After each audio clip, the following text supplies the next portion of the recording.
At 4:30, it's estimated that 1 in 8 Georgians receive SNAP benefits. That's 1.4 million people in Georgia.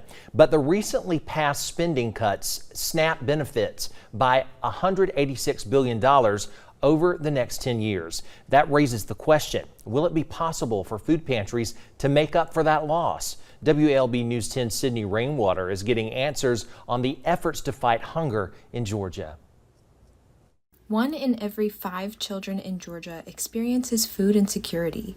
Many are wondering how food will be provided to those kids when supplemental income is cut from family grocery budgets. Those cuts have a ripple effect on state and local organizations as they try to soften the impact. Anytime you have a cut in nutrition programs, you're going to see an increase in demand. And so that is an increase that we will have to try to help keep up with. So we're all a little nervous about what that increased need is going to look like when some of these cuts or some of these programmatic changes go into effect. Second Harvest of South Georgia partners with food banks and advocacy groups across 26 South Georgia counties who they provide food to. They rely on state, federal, and grant funding to operate, so McCall says they watch politics closely. But she says that no matter how government funding changes, Second Harvest will be available to South Georgians who find themselves in need.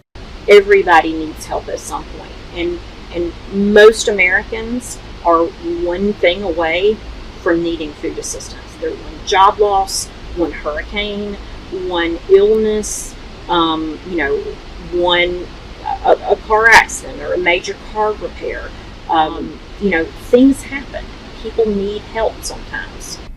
According to Feeding America, the largest percentage of children living in food insecure households in Georgia are in the southwest part of the state.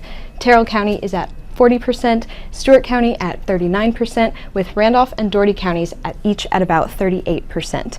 As federal funding is phased out, keeping families fed and children healthy will likely take more help from food banks and from your donations than ever before.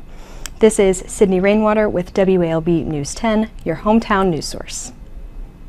All right, thank you, Sydney. And to find a food bank closest to you, just go to our website, WALB.com. You'll find a list along with links and contact information.